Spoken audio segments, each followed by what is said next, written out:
gikorwa. N'umurwi n'ishirahamwe vy'ukuri ryerekanye yuko rifise ijambo kandi rifise n'ico rishobora gutanga. Icivugo caryo, l'unité dans la diversité.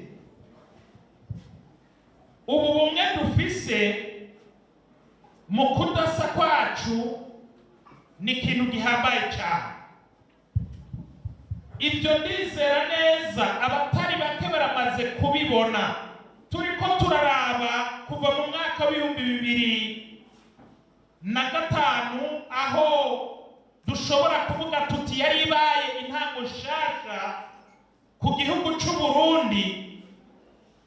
Hariho abantu biyumvira ko bidakunda, hariho abiyumvira ko bidashoboka.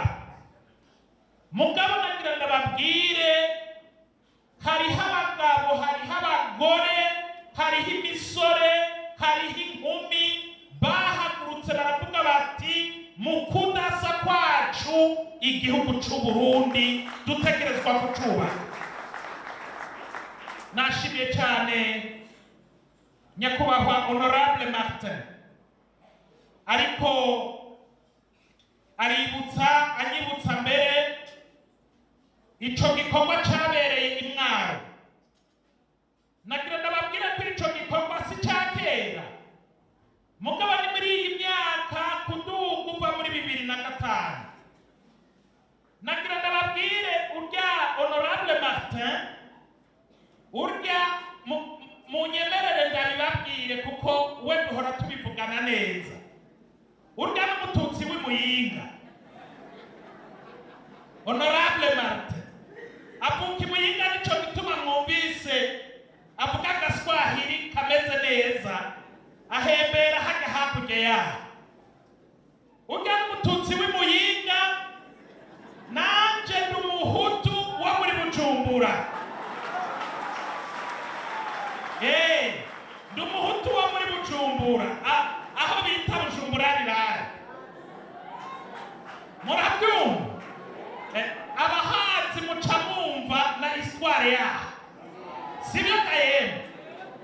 Rero uyu muri iyo myaka ya 2009 kuduga n'umunani gutyo, tuza twisanga twese twahagurukiye ico kibazo c'ubumwe mu budasa bwacu.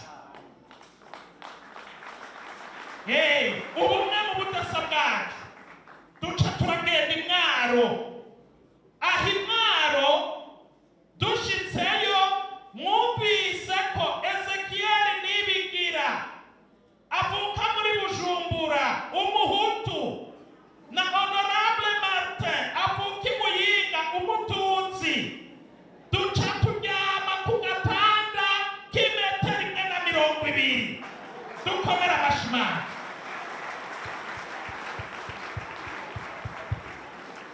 Raba no gushika uyu munsi murabona ko urugamba twarimo n'ubu turacari kuri rwo. Imana ihabwa icubahiro. N'uyu munsi turacari kuri rwo. Iki kintu ndagomba yemwe rwaruka mukiri bato mumenye ko ari ikintu gihambaye. Twebwe turiko turakora tugwa tubyuka kugira ngo dutegura aho namwe muzobandanya muri ko muraba. Twebwe ibihe byacu aho uko imyaka igenda tuba turiko turagenda twegera imbere. Mugabo abantu basigaje imyaka myinshi kuruta kumbure iyi wacu ni mwebwe. Iki gihugu mukagikinako, ntimugikorere, ntimugisengere.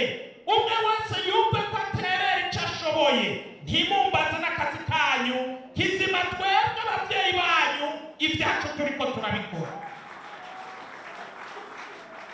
Kubw'iyo ntumbero rero ndashima Mark ingene yateguye iki gikorwa cy'uyu munsi. Ni igikorwa kidasanzwe, igikorwa cyo kwibuka iyo tuvuye umwaka yemwe w'ibihumbi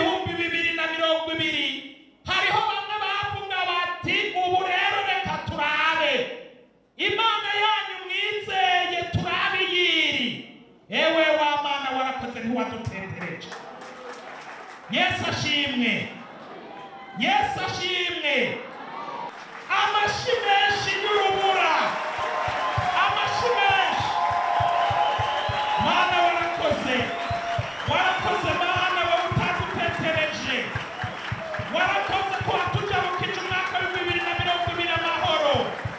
Warakoze Mana, warakoze, warakoze, warakoze Mana, warakoze, warakoze Mana, warakoze, waraturinze, waratuzigamye, amatora yagenze neza.